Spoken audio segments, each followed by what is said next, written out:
Hello दोस्तों, स्वागत है आप सभी का आज के इस नए वीडियो में।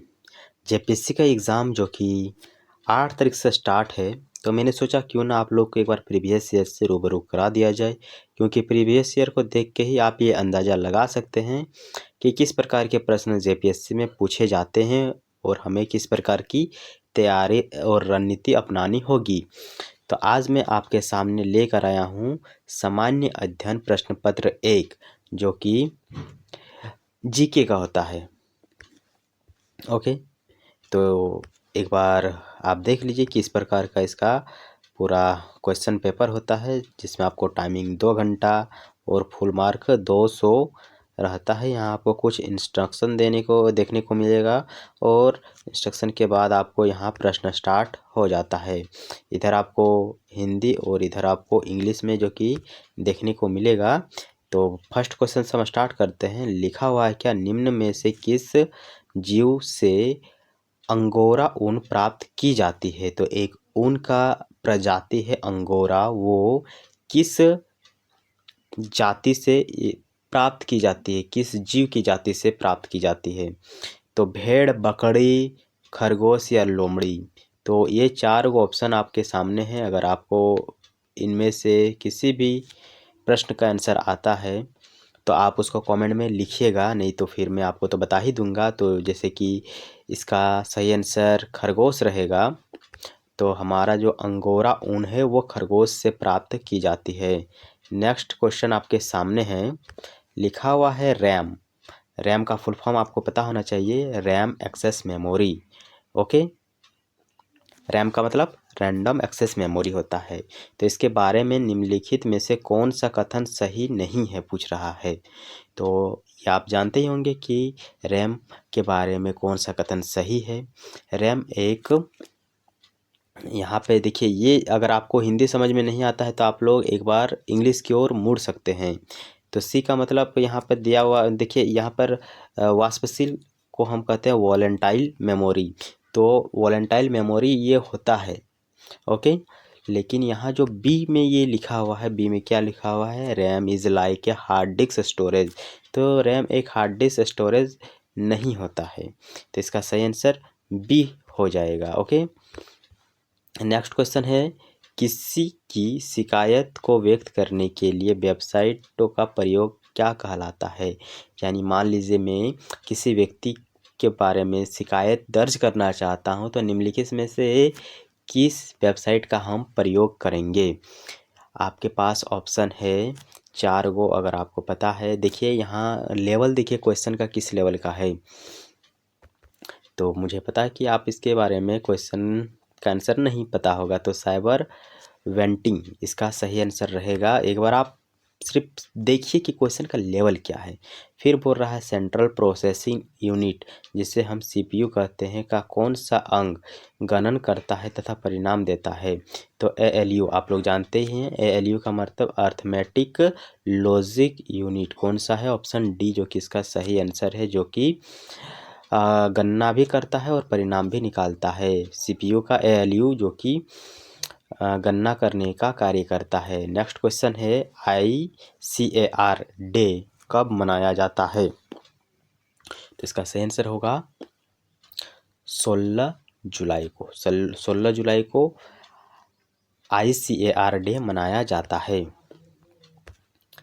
चावल का वैश्विक जीन बैंक कहाँ पर स्थित है। यानी बोल रहा है कि चावल का एक जीन होता है, जैसे जीन आप लोग देखें जब रगड़ते हैं तो एक जीन निकलता है, सेम उसी तरह समझिए कि जो जीन होता है चावल का वो कहाँ पर स्थित है। यानी हमारे पृथ्वी में कभी अगर चावल विलुप्त हो जाता है तो हम कहाँ से चावल को निकालेंगे और फिर से उसका खेती करेंगे ताकि हमें भोजन मिल सके। तो उसका जीन बैंक कहाँ पर स्थित है, ये आपसे पूछ रहा है।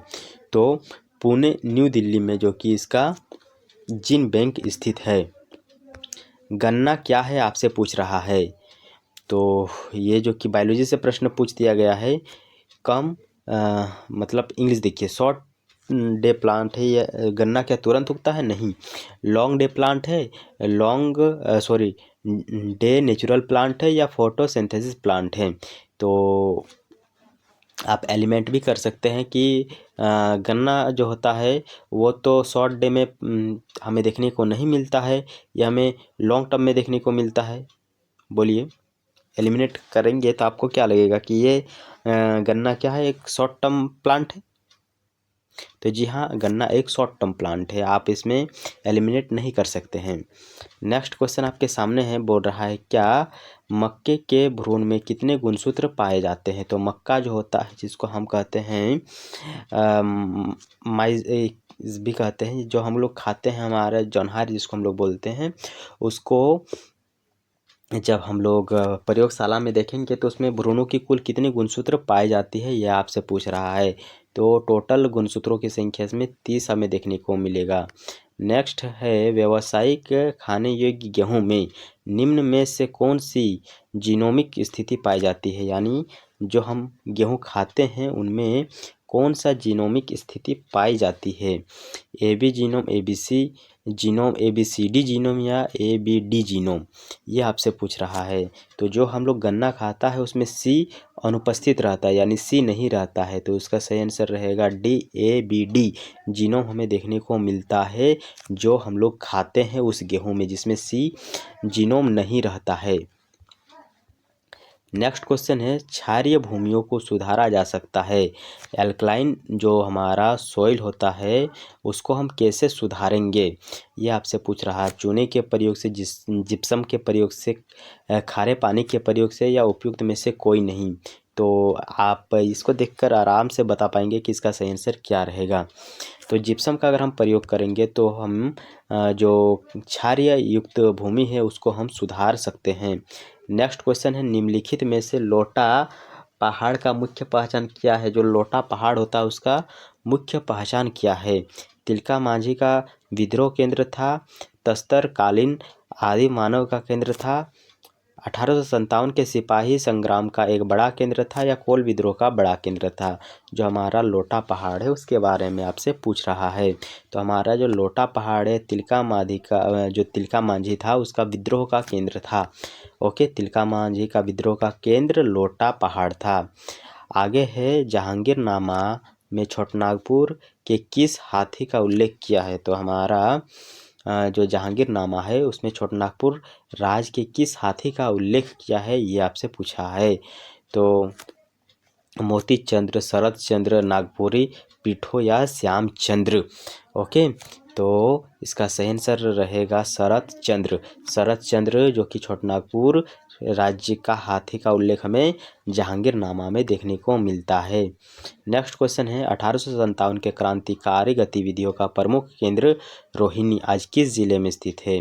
तो जो हमारा रोहिणी जिला उस समय था, 1857 का जब विद्रोह हुआ था तो उस समय जो हमारा रोहिणी जिला है वो आज किस जिले में हमें देखने को मिलता है, ये आपसे पूछ रहा है। तो रोहिणी हमें देवघर में देखने को मिलता है। कहाँ देखने को मिलता है? देवघर में। संथाल जनजाति के सबसे प्रमुख देवता कौन है?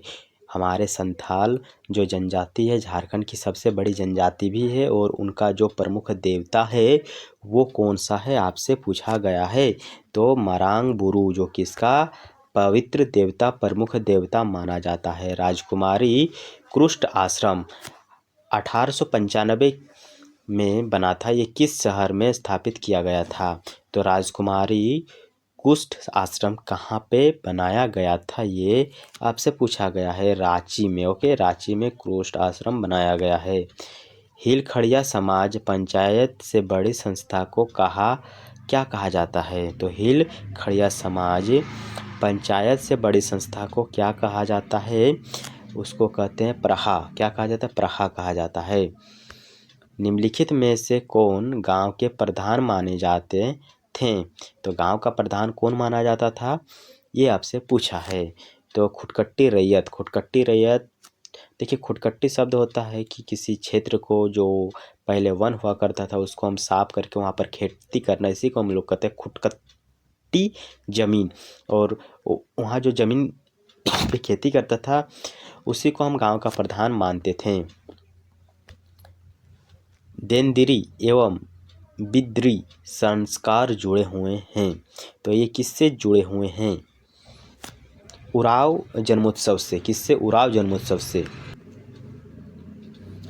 तो ये उराव के जनजाति जब किसी का वहाँ जन्म होता है तो ये शब्द, ये संस्कार वहाँ पे किए जाते हैं। ओके, नेक्स्ट प्रश्न है, गिरिडीह को किस वर्ष रेलवे से जोड़ा गया? हमारा जो गिरिडीह जिला है वो किस वर्ष से रेल से जुड़ा है? 1871 में। 1871 में हमारा रेलवे से जुड़ा है गिरिडीह। प्रसिद्ध तीर्थस्थल पारसनाथ निम्नलिखित में से किससे सबसे नज़दीक है? इसरी, डुमरी, मधुबन या ककोतल? तो मधुबन से। किससे? मधुबन से। मधुबन से ये नज़दीक है। इस प्रकार के प्रश्न पीसीएस एग्ज़ाम के लिए काफ़ी इम्पोर्टेंट रहते हैं। मुझे उम्मीद है कि आप इस सब प्रश्नों को सॉल्व कर लेंगे। ज़्यादा कुछ नहीं, आपको एक ही हिंट पकड़ना है कि कब ये मनाया जाता है, आप इसको सही से निकाल लेंगे। तो देखिए यहाँ पे बोल रहा है सही नहीं है। तो विश्व वातावरण दिवस 5 जून को मनाया जाता है, क्या ये सही है? ये सही है। वातावरण मतलब एनवायरमेंटल डे। विश्व अर्थ दिवस यानी पृथ्वी दिवस हम 22 अप्रैल को मनाते हैं, जी हाँ ये सही है। विश्व होम्योपैथी दिवस 12 मार्च को मनाया जाता है, ये गलत है। ओके, तो ऑप्शन सी इसका जो कि गलत है। ये करंट अफेयर है इसलिए मैं इसको छोड़ रहा हूँ। देखिए ये भी करंट अफेयर 2022 लिखा हुआ है, इसको मैं छोड़ रहा हूँ। ये भी करंट अफेयर है, इसको भी मैं छोड़ रहा हूँ। ये भी करंट अफेयर है, इसको भी मैं छोड़ रहा हूँ। तो देखिए करंट अफेयर प्रश्न 1 हो गया, 2 हो गया, 3 हो गया, 4 हो गया। 4 हमें करंट अफेयर के प्रश्न अभी तक देखने को मिले हैं। कई गो देखने को मिला है? 4 गो देखने को मिला है। हम 26 नंबर से स्टार्ट करेंगे और मैं आपको बता देता हूँ कि ये एक पुस्तक से संबंधित प्रश्न है जो कि इसके लेखक के बारे में हमें पूछ रहा है। पुस्तक का नाम है coalition year. The coalition year पुस्तक के लेखक कौन है? कोलिशन ईयर पुस्तक के लेखक है प्रणब मुखर्जी। उस समय काफ़ी चर्चित ये व्यक्ति हुआ करते थे। और उसके बाद ये हमारे ये भी बने हैं, उसको क्या बोलते हैं कमेंट करके बताइएगा, राष्ट्रपति। नेक्स्ट प्रश्न है, उत्तरी अटलांटिक संधि संगठन यानी जिसे हम नाटो भी कहते हैं, यानी नॉर्थ अटलांटिक ट्रेटी ऑर्गेनाइजेशन के संदर्भ में निम्नलिखित में से कौन सा कथन सही है, आपको बताना है। तो नाटो में कुल सदस्यों की संख्या कितनी है? 42 है। इसका मुख्यालय ब्रुसेल्स में अवस्थित है। इसका ऑप्शन देखिए, केवल 1 सही है, केवल 2 सही है, सी 1 और 2 दोनों सही है, और डी बोल रहा है ना तो 1 सही है और ना ही 2 सही है। तो नाटो के बारे में प्रश्न इस बार भी बन सकता है क्योंकि नाटो में जुड़ने के लिए ही हमारा यूक्रेन इतने दिनों से संघर्ष कर रहा है। तो इसका केवल 2 इसका जो कि सही रहेगा क्योंकि इसका मुख्यालय ब्रुसेल्स में स्थित है। ओके, अब ये भी देखिए हमें 2022 लिखा हुआ है तो करंट अफेयर का ये प्रश्न हो गया। अभी तक हम 5 करंट अफेयर के प्रश्नों को देख लिए हैं। ये प्रश्न उस समय काफ़ी चर्चित विषय में हुआ करता था, इसलिए ये उस समय पूछा गया था। बोल रहा है, भारतीय संविधान का कौन सा अनुच्छेद समान नागरिक संहिता यूनिवर्सल सिविल कोड की बात करता है? तो आर्टिकल 44 जो कि इसका सही आंसर रहेगा ऑप्शन बी। 2023 यानी ये भी करंट अफेयर का प्रश्न है। नेक्स्ट प्रश्न है, निम्नलिखित युग्मों में से कौन सा सही सुमेलित है? तो पद्मश्री प्राप्तकर्ता और इधर है पुरस्कार का क्षेत्र। तो जो हमारा आनंद कुमार है वो विज्ञान एवं अभियांत्रिकी यानी इंजीनियरिंग से संबंधित था, ये आपको बताना है। श्री मूलचंद लोढ़ा जो कि साहित्य और शिक्षा से संबंधित है। श्री जामुन सिंह सोई ये सार्वजनिक मामले से संबंधित है। और पी श्री कल्याण सुंदरम ये सामाजिक कार्यों से जुड़े हुए हैं। ये कौन सा सही है ये आपको बताना है। तो ऑप्शन डी इसका जो कि सही है, पी कल्याण सुंदरम जो कि है वो हमारे सामाजिक कार्य करने वाले व्यक्ति हैं और इसी के लिए इसको पद्मश्री दिया गया है। बोला गया है 32 नंबर प्रश्न में, निम्नलिखित में से किस राज्य में विश्व के सबसे बड़े रेलवे प्लेटफॉर्म का उद्घाटन किया गया? तो करंट अफेयर का प्रश्न है, काफ़ी इम्पोर्टेंट है, इस बार भी आने की संभावना है, याद कर लीजिएगा। तो हमारा जो कि इसका सही आंसर रहेगा राजस्थान में सबसे बड़ा रेलवे प्लेटफॉर्म का उद्घाटन किया गया है। ओके, नेक्स्ट प्रश्न जो कि हमें करंट अफेयर से अगेन देखने को मिला है, तो इसके लिए भी हम इसको नहीं याद करेंगे। सूडान में फंसे हुए भारतीय नागरिकों के क्रम हेतु भारत सरकार द्वारा बचाव अभियान का शुभारंभ किया गया था। इस अभियान का क्या नाम था?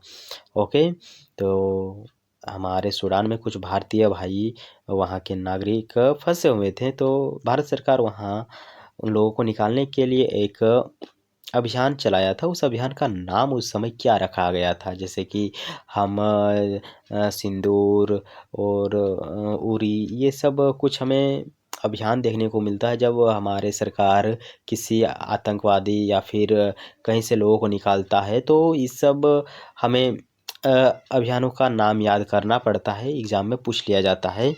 ओके, तो ऑपरेशन देवी शक्ति इसका सही आंसर रहेगा। सूडान से निकालने के लिए व्यक्तियों को जो प्रयास किया गया था, उस ऑपरेशन को ऑपरेशन देवी शक्ति नाम दिया था। 35 नंबर प्रश्न में लिखा हुआ है, भारतीय संसद के नए भवन को किस वास्तुकार ने डिजाइन किया था? जो हमारा संसद भवन है कुछ भी टाइप का है, इस प्रकार त्रिभुज आकार का है, तो इसको डिजाइन करने वाला व्यक्ति था, वो आपसे पूछा है। तो बिमल पटेल इसका सही आंसर रहेगा, बिमल पटेल, यानी ऑप्शन सी। फिर यहाँ पर लिखा हुआ है, निम्नलिखित में से आपदा प्रतिरोध बुनियादी ढांचे के लिए गठबंधन यानी CDRI के बारे में कौन सा कथन सही है? ये आपसे पूछा है। तो भारत CDRI का सदस्य है। यह एक UN यानी यूनाइटेड नेशन का एजेंसी है। इसका मुख्यालय पेरिस में अवस्थित है। इसकी शुरुआत G20 समिट 2023 में हुई। ओके, तो इसका सही आंसर केवल एक ही रहेगा कि इसका सदस्य भारत भी है। ओके, नेक्स्ट प्रश्न है, कृषि सूखा को परिभाषित किया जाता है। जो हमारा सूखा पड़ता है, तो सूखा हम किसे कहेंगे? एक कोई तो स्टैंडर्ड होगा, कोई तो मानक होगा जिसको हम बोलेंगे कि हाँ ये सूखा पड़ गया है। तो निम्न आर्द्रता वाला जो क्षेत्र होता है, ओके, उसी को हम कहते हैं कि वहाँ पे सूखा पड़ गया है। ओके, नेक्स्ट प्रश्न है, निम्नलिखित में से किस शहर में भारतीय राष्ट्रीय महासागर सूचना सेवा केंद्र स्थित है? ओके, 28 नंबर प्रश्न का जो कि सही आंसर आपको बता दूं मैं, इसका सही आंसर क्या रहेगा? हैदराबाद, क्योंकि हमारा जो हैदराबाद है ये एक कोस्टल, ऐसे तो ये दिल्ली को छोड़कर सभी कोस्टल स्टेट में पड़ता है, लेकिन हैदराबाद साउथ में ज़्यादा होने के कारण यहाँ पे भारतीय राष्ट्रीय महासागर सूचना सेवा केंद्र स्थित है हैदराबाद में। नेक्स्ट प्रश्न है, याया त्योंगसो झील के संदर्भ में निम्नलिखित में कौन सा कथन सही है? तो नाम देख के पता चल गया कि ये लद्दाख में स्थित है, तो एक बार समझ लीजिएगा कि ये लद्दाख में है या नहीं, ये एक बार याद रख लीजिएगा। ओके, तो ये जैव विविधता अधिनियम के तहत लद्दाख का प्रथम विरासत स्थल है। तो लद्दाख का जैव विविधता अधिनियम के तहत प्रथम विरासत स्थल है। इसे पक्षियों का स्वर्ग भी कहा जाता है। याया तसो झील पक्षियों का स्वर्ग भी कहा जाता है। यह सतलज नदी के द्वारा सिंचित होती है, यानी इस झील में पानी सतलज नदी के माध्यम से आता है। तो इसमें जो हमारा 4 नंबर है, ये चीज़ छोड़कर बाकी जो 3 है ये सही है। तो ऑप्शन सी जो कि इसका सही रहेगा। ओके, 40 नंबर प्रश्न की ओर चलते हैं। बोल रहा है, लक्कड़वाड़ा जो समिति है जो कि 1993 में संबंधित यानी गठित किया गया था, इसका संबंध किस क्षेत्र से है? जो हमारा लक्कड़वाला समिति है, इसका संबंध गरीबी आकलन के लिए है। गरीबी को हम आकलन करने के लिए लक्कड़वाला समिति का गठन करे थे उस समय। ओके, संयुक्त राष्ट्र महासभा द्वारा अपनाई गई भारतीय अधिकारों की सार्वभौमिक घोषणा में निम्नलिखित में से कौन सा शामिल नहीं है? ओके, तो सार्वभौमिक घोषणा में हम क्या क्या चीज़ों को शामिल नहीं किए थे, ये आपसे पूछा है। तो आधारभूत आय का अधिकार नहीं होना चाहिए, आय का कोई अधिकार नहीं होना चाहिए, लेकिन हमें जीवन यापन का एक स्वतंत्र स्तर होना चाहिए, जीवन का अधिकार होना चाहिए, समानता मिलनी चाहिए, स्वतंत्रता और सम्मान मिलनी चाहिए, लेकिन आय ना मिले भी तो चलेगा। तो अभी तक हमने 40 से 40 प्रश्न जो कि कर लिया हूँ। अगर आपको वीडियो अच्छा लग रहा है तो ज़रूर वीडियो को लाइक कीजिएगा, चैनल को सब्सक्राइब कीजिएगा और कमेंट करके बताइएगा कि आप कौन कौन से प्रश्न को सही आंसर कर पाए हैं। नेक्स्ट प्रश्न है, वर्ल्ड ट्रेड ऑर्गेनाइजेशन यानी WTO के अंतर्गत निम्नलिखित में से कौन सा अनुदान बॉक्स के रूप में विचार नहीं किया जाता है। तो WTO यानी वर्ल्ड ट्रेड ऑर्गेनाइजेशन में ग्रीन बॉक्स होता है, अम्बर बॉक्स होता है, रेड बॉक्स होता है, व्हाइट बॉक्स होता है। चारों में से कौन सा क्वेश्चन सही है। तो हमारे WTO यानी वर्ल्ड ट्रेड ऑर्गेनाइजेशन में रेड बॉक्स नहीं होता है। रेड बॉक्स लोग सोचते हैं कि रेड बॉक्स होगा, लेकिन रेड बॉक्स का यहाँ कोई जिक्र ही नहीं है। जलोढ़ मृदा से प्रश्न पूछा गया है, तो जलोढ़ मृदा के संदर्भ में निम्नलिखित में से कौन सा कथन सही है। इसमें रेत की मात्रा पश्चिम से पूर्व की ओर घटती जाती है, यानी बोल रहा है कि जैसे जैसे हम गुजरात से इधर झारखंड की ओर चलेंगे वैसे वैसे रेत की मात्रा घटती जाएगी। बांगर एवं गादर मुख्य रूप में होते हैं, स्वरूप में होते हैं। ये मृदा देश के कुल क्षेत्रफल का 40% हिस्सा है। और 4 नंबर बोल रहा है क्या, इस मिट्टी में पोषक की मात्रा अधिक एवं फास्फोरस की मात्रा कम होती है।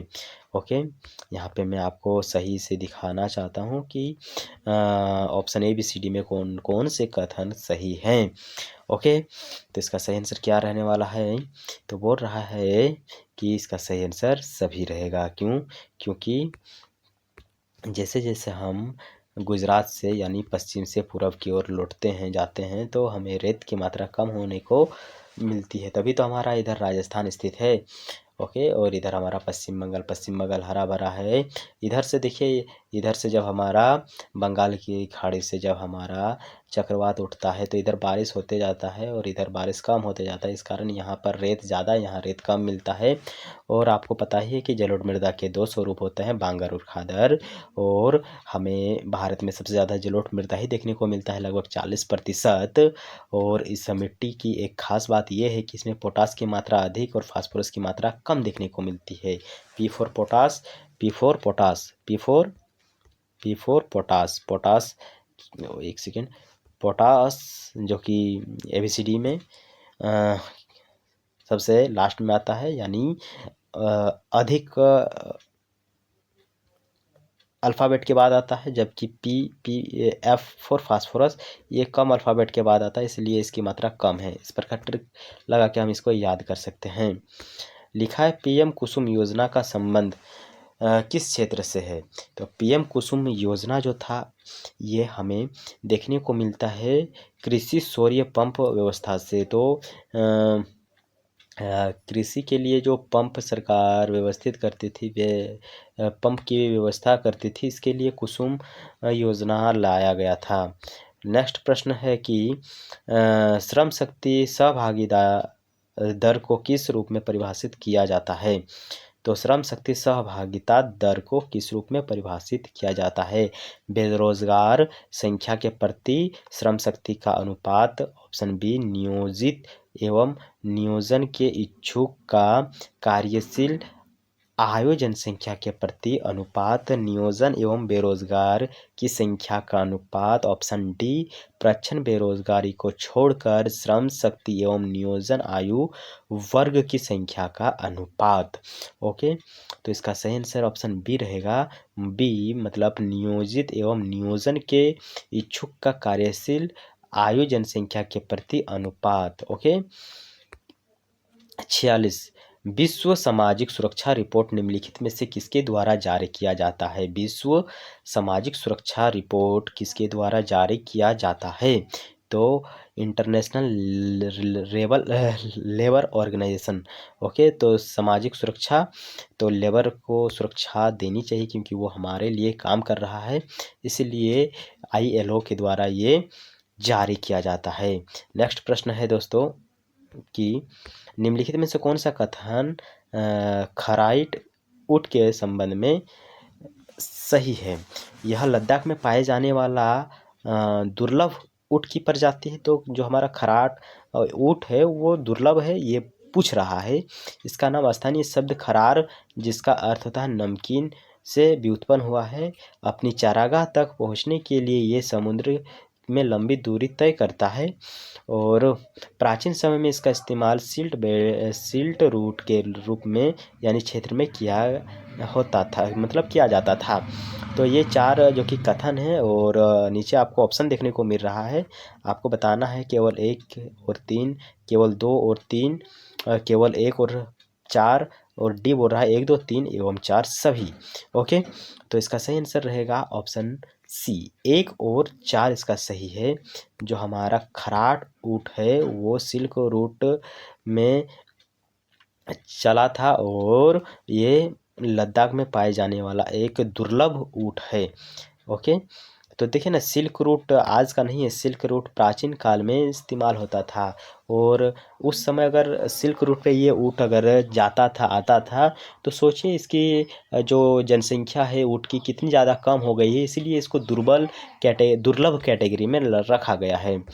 नेक्स्ट है, गिनी गुणांक के संदर्भ में निम्नलिखित में से कौन सा कथन सही है? यह समाज में आय की असमानता के स्तर को मापता है। गिनी गुणांक जितना अधिक होगा असमानता उतना ही कम होगा। यह लोरेंज वक्र के प्रयोग से व्युत्पन्न किया जाता है। ऑप्शन ए बोल रहा है केवल 1, ऑप्शन बी बोल रहा है 1 और 3, ऑप्शन सी बोल रहा है 1 और 2 और ऑप्शन डी बोल रहा है 2 और 3। ओके, तो इसका सही ऑप्शन 1 रहेगा। ये आय के असमानता के स्तर को मापने में प्रयोग होता है। नेक्स्ट है, डिब्रू सीखोवा जैव उद्यान निम्नलिखित में से कहाँ स्थित है? तो डिब्रू सीखोवा असम में स्थित है, ये जो कि आपको याद होना चाहिए। नेक्स्ट प्रश्न है, अर्थ ओवरशूट दिवस से संबंधित है। ओके दोस्तों, तो जो ये हमारा आज का लास्ट प्रश्न है, बोल रहा है अर्थ ओवरशूट दिवस से संबंधित है पर्यावरण क्षरण से। तो आज हमने 50 प्रश्न किया हूँ। नेक्स्ट हम वीडियो में 50 प्रश्न करने वाले हैं। अगर आपको वीडियो अच्छा लगा है तो ज़रूर हमें कमेंट करके बताइएगा और हमारे मेहनत के लिए एक लाइक कीजिएगा और चैनल को सब्सक्राइब कर लीजिएगा ताकि हम जब भी वीडियो अपलोड करें आपको नोटिफिकेशन मिल जाए। आप हमें कमेंट करके बता सकते हैं कि नेक्स्ट वीडियो आपको कब चाहिए। मैं आपके कमेंट के हिसाब से वीडियो ले आऊँगा।